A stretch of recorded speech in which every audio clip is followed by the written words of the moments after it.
देख रहे हैं न्यूज़ वन इंडिया। मैं हूं आपके साथ ऋतु तिवारी पोखरियाल। बुलेटिन की शुरुआत करेंगे पंजाब की खबरों के साथ, जहां कारगिल दिवस के मौके पर मुख्यमंत्री भगवंत मान अमृतसर पहुंचे। साहिब स्थित वार हीरोज मेमोरियल में कारगिल युद्ध के वीर सैनिकों को श्रद्धांजलि दी। इस दौरान उन्होंने कहा कि जिस वक्त हम सो रहे होते हैं, हमारी फौज के जवान गंगानगर और जैसलमेर के टीलों पर 50 डिग्री सेल्सियस तापमान पर देश की रक्षा के लिए तत्पर रहते हैं। शहीदों ने देश की खातिर अपना कर्तव्य निभाया। यह सरकार का कर्तव्य है कि वह बाद में परिवारों की देखभाल करे। उन्होंने कहा कि आज से हम किसी भी दुर्घटना में शहीद हुए सैनिकों के परिवार को सहायता के रूप में 25 लाख रुपए देंगे। साथ ही घायल जवानों के लिए सहायता राशि दोगुनी कर दी गई है। हमारी सरकार शहीदों के परिवारों को हर संभव सहायता देने के लिए प्रतिबद्ध है। वहीं सीएम मान ने कहा कि बलिदानी भगत सिंह ने 23 साल की उम्र में फांसी पाई थी, लेकिन आज भी हमारे दिलों में जिंदा हैं। वहीं उन्होंने कहा कि हम कारगिल युद्ध के दौरान शहीद हुए सैनिकों के परिवारों से मिले हैं। शहीद जवानों का देश के लिए बहुत बड़ा योगदान है।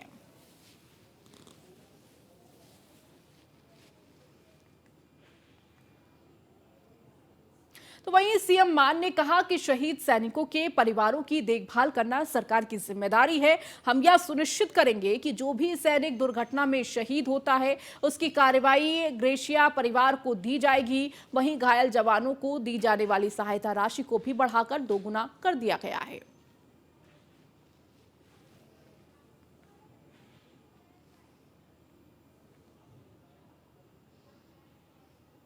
सीएम मान ने कहा कि जवानों के रैंक को देखकर कभी गोली नहीं बजती। फिर सरकारी सहायता राशि देते समय रैंक को क्यों देखती है? शहीद का सम्मान बराबर होना चाहिए, ना कि रैंक को देखकर।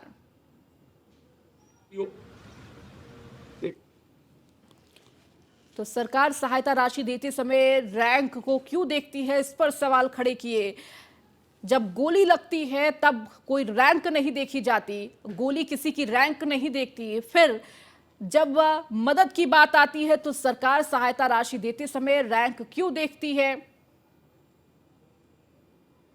पंजाब के सीएम भगवंत मान ने उच्च शिक्षा विभाग और पंजाब विश्वविद्यालय चंडीगढ़ के अधिकारियों के साथ बैठक की है। इस बीच विश्वविद्यालय में लड़कियों के छात्रावास के नवीनीकरण और लड़कों के लिए नए छात्रावास के निर्माण पर चर्चा हुई। सीएम मान ने ट्वीट कर कहा कि हम चाहते हैं कि हमारे बच्चों को शिक्षा के लिए बेहतर सुविधाएं मिले। पंजाब सरकार ने British council education India private limited के साथ समझौते पर हस्ताक्षर किए हैं। समझौते पर पंजाब सरकार की तरफ से उच्च शिक्षा विभाग के डायरेक्टर डॉक्टर अमरपाल सिंह और ब्रिटिश काउंसिल के एमडी डंकन विल्सन ने मुख्यमंत्री भगवंत मान ने हस्ताक्षर किए। पंजाब सीएम भगवंत मान ने ई गवर्नेंस को बयान दिया। सीएम मान ने कहा कि हमारी सरकार लगातार ई गवर्नेंस की ओर बढ़ रही है और इसी कड़ी के तहत राजस्व विभाग ने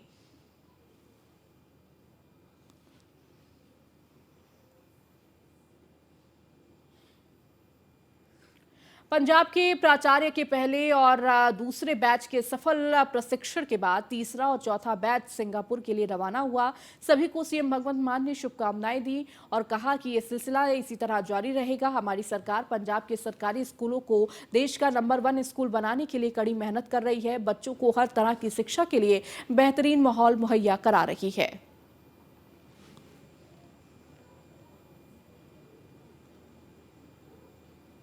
गुरबाणी प्रसारण को लेकर एसजीपीसी और बादल परिवार ने पहले ही योजना बना ली थी। अब उन्होंने जत्थेदार साहब से कहा है कि प्रसारण पहले की तरह जारी रखा जाए। इन सब सिर्फ पीटीसी को गुरबाणी के प्रसारण का अधिकार देने किया जा रहा है। इसे लेकर पंजाब और सीएम भगवंत मान ने कहा कि हम कहना चाहते हैं कि हमें मौका दिया जाए। 24 घंटे से पहले फ्री टू एयर और फ्री टू कॉस्ट गुरबाणी प्रसारण की व्यवस्था कर देंगे।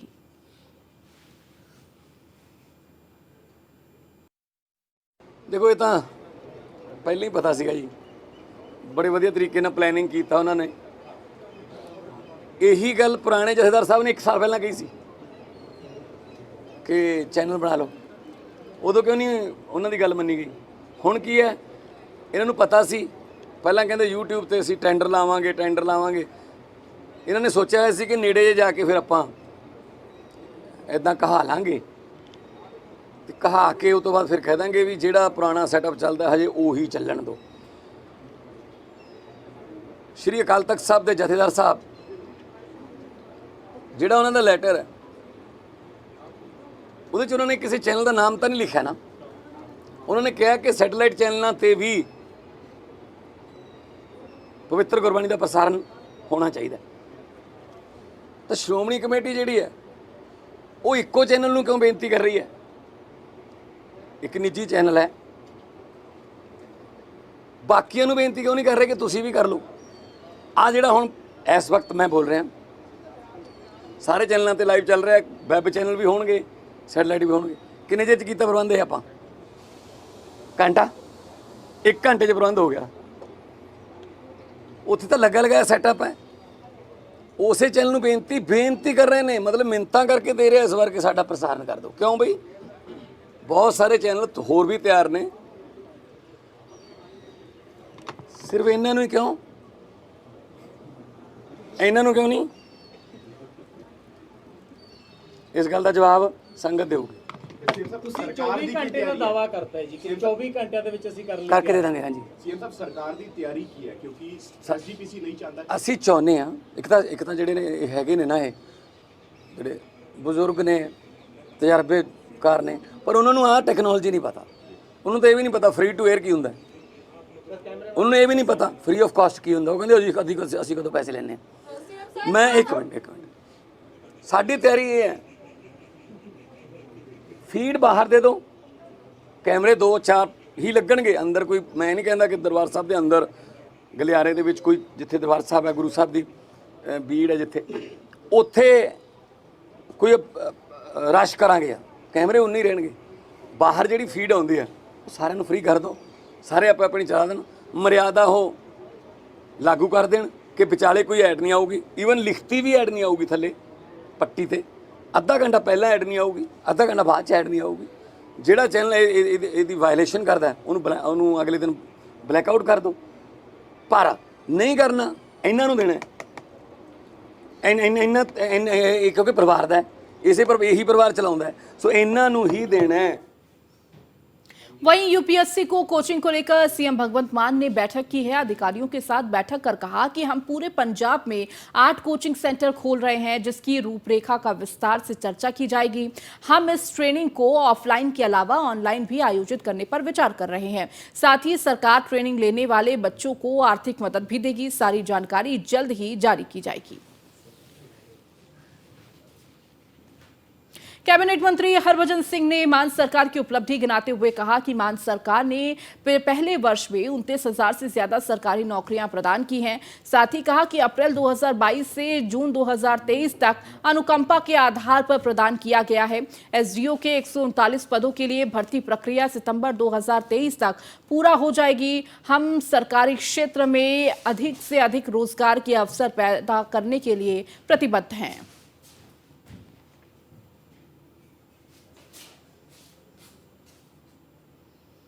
पंजाब के सीएम भगवंत मान ने दरबार अलमस्त बापू लाल बादशाह में मत्था टेका। इस दौरान सीएम भगवंत मान ने कहा कि मैं पंजाब को लंदन या कैलिफोर्निया में बदलने की आकांक्षा नहीं करता हूं। साथ ही कहा कि मैं सिर्फ पंजाब के गौरव को बहाल करने का प्रयास कर रहा हूं।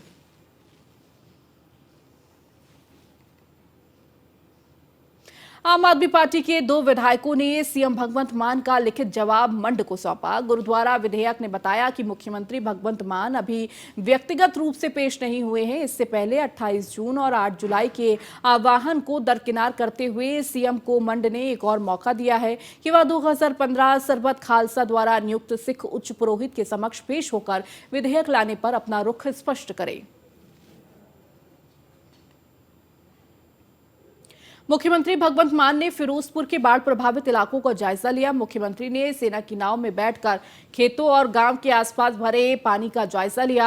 मुख्यमंत्री ने बीएसएफ और सेना द्वारा किए गए बचाव कार्य की प्रशंसा की है। उन्होंने कहा कि बाढ़ से हुए माली नुकसान का पूरा मुआवजा दिया जाएगा। एक एक गांव और एक एक घर की स्पेशल गिरदेवारी होगी। मजदूरों को भी 10% मुआवजा मिलेगा। पंजाब का कृषि विभाग किसानों की हर संभव जरूरत के अनुरूप मदद करेगा। घर गिरने पर 1.25 लाख रुपए, पशुओं के बाड़े के नुकसान पर 1 लाख रुपए मुआवजा दिया जाएगा।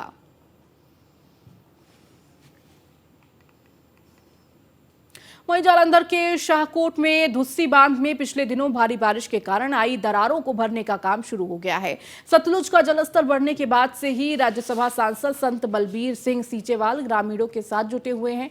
पंजाब के स्थानीय निकाय मंत्री बलकार सिंह ने संत बलबीर सिंह सीचेवाल, नाकोदर से विधायक इंद्रजीत कौर मान और डीसी विशेष सारंगल की मौजूदगी में काम शुरू करवाते हुए कहा कि मुख्यमंत्री भगवंत मान लगातार लोगों के जान माल की सुरक्षा के लिए बांध के काम का जायजा ले रहे हैं। उन्होंने कहा कि प्रशासनिक टीमों और संगत के सहयोग से आने वाले कुछ दिनों में यह दरारें भरकर इलाके के लोगों को सामान्य किया जाएगा। सरकार लोगों की हर संभव मदद के लिए बड़े स्तर पर प्रयास कर रही है और इलाके में बिजली सप्लाई बहाल करने के साथ ही मेडिकल टीमें लगातार लोगों के स्वास्थ्य की जांच यकीनी बना रही है।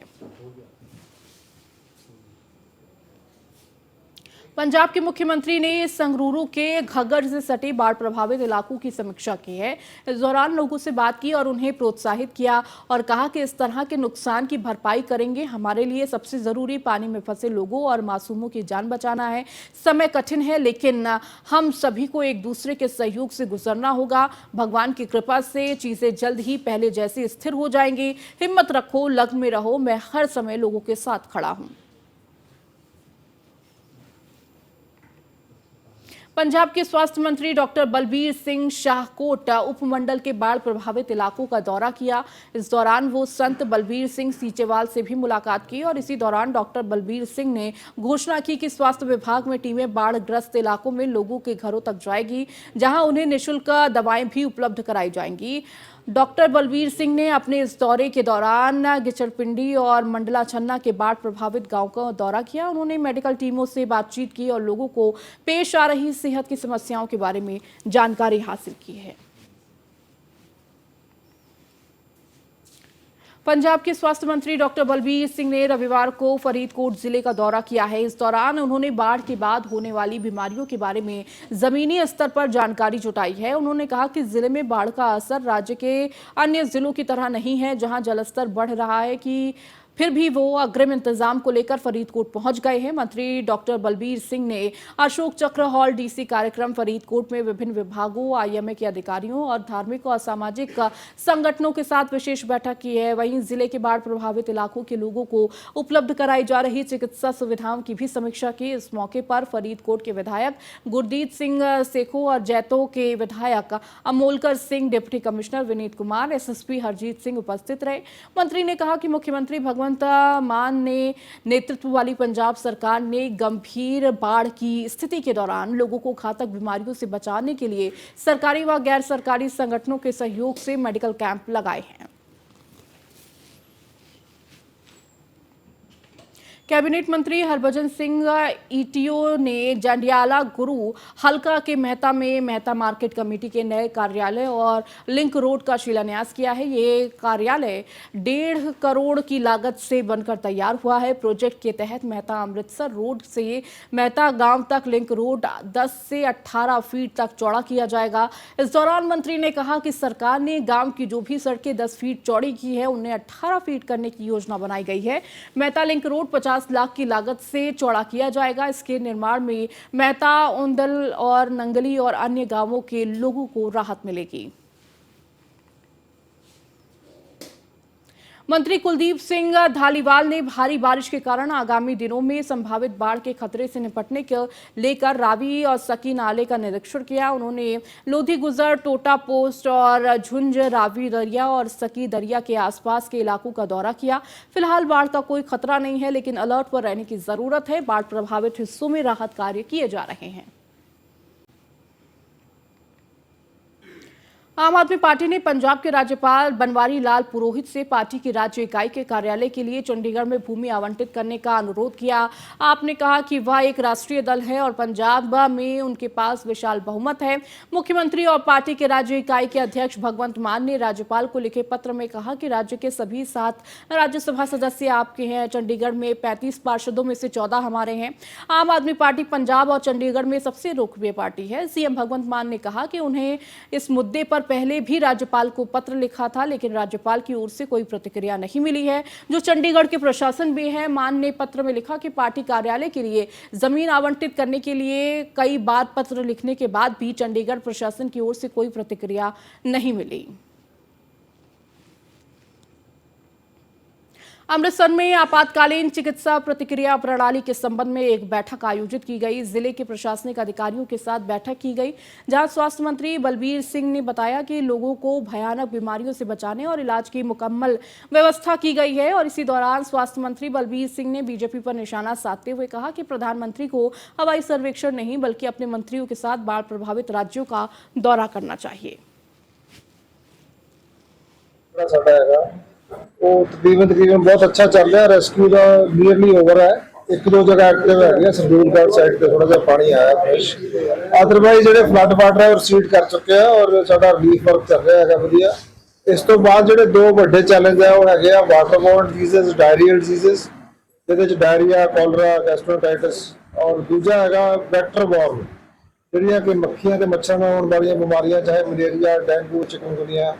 तो इन्हां दी रोकथाम वास्ते ते जे किते केसेस होण तां उहदी प्रॉम्प्ट ट्रीटमेंट ते ਉਹ ਜਿਹੜੇ ਸਾਰੇ SOPs ਆ ਉਹਨੂੰ ਲਾਗੂ ਕਰਨ ਵਾਸਤੇ ਕੰਪਰੀਹੈਂਸਿਵ ਜਿਹੜਾ medical response, emergency medical response system ਜਿਹੜਾ ਹੈਗਾ, ਮੈਂ ਇਸ ਤੋਂ ਪਹਿਲਾਂ ਹੁਣੀ ਤਰਨਤਾਰਨ ਸਾਹਿਬ ਤੋਂ ਕਰਕੇ ਆ ਰਿਹਾ ਜੀ ਮੀਟਿੰਗ। ਔਰ ਪੰਜਾਬ ਦੇ ਵਿੱਚ ਮੈਂ ਮੈਜੋਰਟੀ ਜਿਹੜੇ ਫਲੱਡ ਕਵਰਡ ਏਰੀਆਜ਼ ਹੈਗੇ ਆ ਉਹ ਮਾਲਵਾ ਦੇ ਸਾਰੇ ਕਵਰ ਕਰ ਚੁੱਕੇ ਹਾਂ। ਹੁਣ ਮੈਂ ਜਿਹੜੇ ਮਾਝਾ ਦੇ ਵਿੱਚ ਅੱਜ ਤੇ ਕੱਲ ਦੇ ਵਿੱਚ ਔਰ ਦੁਆਬਾ। चलिए इस बीच रुकेंगे एक छोटे से ब्रेक के लिए, जल्द हाजिर होंगे।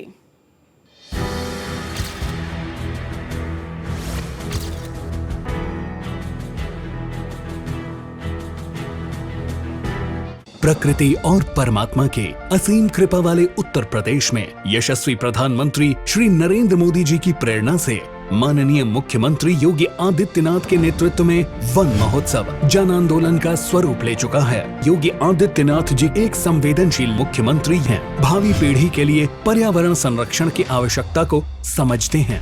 वर्ष 2017 के बाद मिशन मोड में 137 करोड़ से अधिक पौधारोपण होने से उत्तर प्रदेश में वनावरण 80,000 हेक्टेयर बढ़ा है। मुझे प्रसन्नता है कि पिछले 6 वर्ष के अंदर उत्तरोत्तर वृक्षारोपण में प्रदेश के अंदर वृद्धि हुई है और उसी का परिणाम है वृक्षों का आच्छादन इस दौरान प्रदेश के अंदर हुआ है। इसी श्रृंखला में पेड़ लगाओ पेड़ बचाओ की थीम पर वृक्षारोपण जन अभियान 2023 के तहत 30 करोड़ से अधिक छायादार, फलदार, औषधीय एवं पर्यावरणीय महत्व वाले पौधों का रोपण किया गया है। पेड़ लगाओ पेड़ बचाओ। 30 दुर्लभ जड़ी बूटियों से निर्मित केश कांति एडवांस हेयर ऑयल बालों को झड़ने से बचाए, नए बाल उगाए व असमय सफेद होने से मुक्ति दिलाए। मैं सिर्फ राघव भोग आटे की रोटी खाता हूँ और क्या चटपटा है राजेश मसाला। अच्छा ट्राई करिए, टेस्ट मस्त, जबरदस्त राजेश मसाले। सच्ची खबर, जगाएंगे सिस्टम, सुनेगी सरकार। सत्ता हो या सिस्टम, हम पूछेंगे सवाल। यूपी की ललकार, सोमवार से शुक्रवार शाम 5 बजे सिर्फ न्यूज़ 1 इंडिया पर। हर रात के बाद दिन, हर दिन की नई खबर, शहर शहर का सूरत हाल, जमीन पर उतर कर पूछेंगे सवाल, संसद से सड़क तक का हाल। न्यूज़ 1 इंडिया पर शहर शहर रिपोर्टर। देहरादून से मैं सुदीप जैन, बुलंदशहर से अशोक कुमार, जौनपुर से मैं देवेंद्र खत्री, मैं हापुड़ से मोहम्मद ताहिर, ग्रेटर नोएडा से मैं प्रिया राणा, बागपत से मैं विकास सर, गाजियाबाद से मैं जितेंद्र गौतम, मुजफ्फरनगर से मैं सचिन जौहरी। शहर शहर रिपोर्टर सुबह 9:30 बजे, दोपहर 3 बजे और रात 9 बजे। वायरल खबरों का छौक, गॉसिप की खिचड़ी जोरदार, खबरें चटपटी मसालेदार, सबका दिल है धड़का। देखिए रोज दोपहर 3:30 बजे एंटरटेनमेंट तड़का।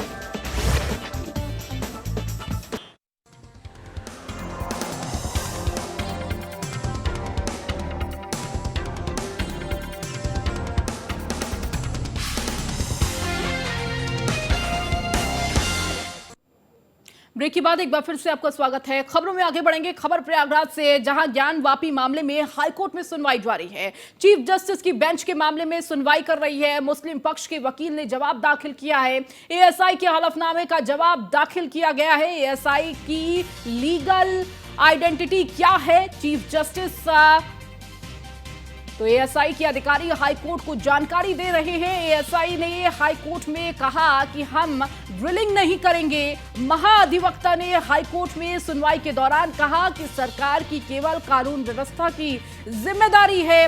तो वहीं आप गतिविधि कब तक पूरी करेंगे, सीजीआई ने यह पूछा। तो हम 4 अगस्त तक सर्वे खत्म कर देंगे, एएसआई का यह जवाब रहा। और इस दौरान ढांचे को कोई नुकसान नहीं पहुंचेगा, एएसआई के द्वारा यह कहा गया है। वहीं सीजे ने मामला 2 साल से क्यों लटका हुआ है, यह भी सवाल किया।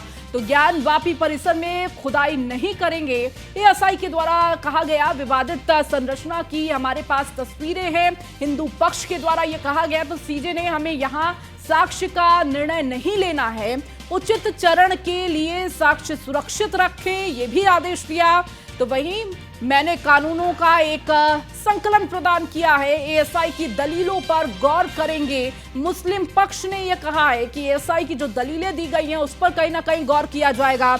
एएसआई ने कुदाल का इस्तेमाल किया था। मुस्लिम पक्ष का यह दावा है कि अगर खुदाई नहीं करनी थी, अगर किसी भी तरह की कोई हानि नहीं पहुंचानी थी, तो कुदाल लेकर क्यों पहुंचे थे।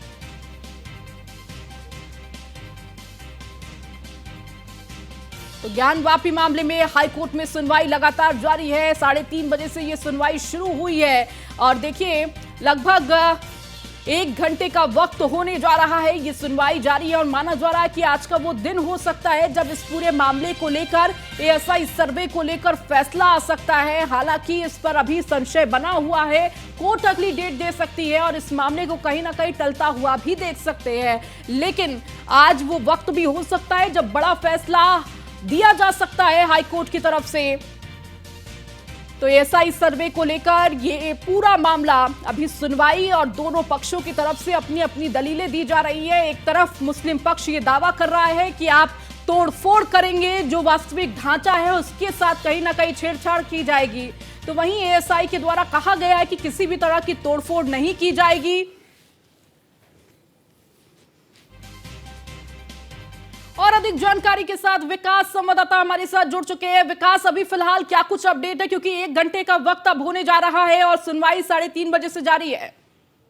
देखिए, साफ तौर पर ज्ञानवापी के एएसआई सर्वे मामले में हाईकोर्ट में सुनवाई लगातार जारी है। मस्जिद इंतजामिया कमेटी ने हाईकोर्ट में याचिका दायर की है जिसमें एएसआई सर्वे पर रोक लगाने की मांग की गई है। सर्वे जारी रहेगा या इस पर रोक लगेगी, कोर्ट आज इस पर फैसला दे सकता है। लेकिन अभी भी लगातार जिस तरीके से एएसआई के अपर निदेशक समेत जो तमाम आला अधिकारी हैं वो मौके पर हैं। चीफ जस्टिस लगातार एएसआई समेत जो मुस्लिम पक्ष की अधिवक्ता है उनसे लगातार सवाल जवाब कर रहे हैं। जो इतिहास है उसके बारे में जानकारी ले रहे हैं, वर्क एक्ट के बारे में जानकारी ले रहे हैं। तो साफ तौर पर जो हिंदू पक्ष के अधिवक्ता है उनसे भी लगातार जानकारी ली जा रही है। तो दोनों पक्षों को लगातार सुना जा रहा है और उसके बाद ही इस नतीजे पर कोर्ट पहुंच सकती है कि क्या एएसआई का सर्वे कराना उचित है या नहीं। लेकिन जो मुस्लिम पक्ष का कहना है कि वो लगातार कह रहा है कि बिल्कुल विकास, देखिए इस दौरान मुस्लिम पक्ष की तरफ से ये दावे किए जा रहे हैं कि अगर आपको खुदाई नहीं करनी थी, अगर आपको कोई छेड़छाड़ नहीं करनी थी, तो खुदाल ले जाने की जरूरत क्या थी। हाथ में फावड़ा था, इसका भी सबूत कहीं ना कहीं देने की बात कही जा रही है कि अगर ऊपर से ही तमाम सर्वे कर रहा था तो इन चीजों की जरूरत क्या थी। जिस पर एएसआई ने जवाब दिया है कि हम किसी भी तरह की कोई छेड़छाड़ नहीं करेंगे, किसी भी तरह की कोई ड्रिलिंग नहीं की जाएगी। देखिए, साफ तौर पर मुस्लिम पक्ष के अधिवक्ता ने आशंका जताई कि वैज्ञानिक सर्वे से ढांचे को गंभीर क्षति पहुंच सकती है। कहा कि एक अन्य याचिका पर हाईकोर्ट ने वैज्ञानिक सर्वे के मामले में अपना निर्णय सुरक्षित रखा है। इस स्थिति में भी जिला अदालत द्वारा वैज्ञानिक सर्वे का आदेश देने का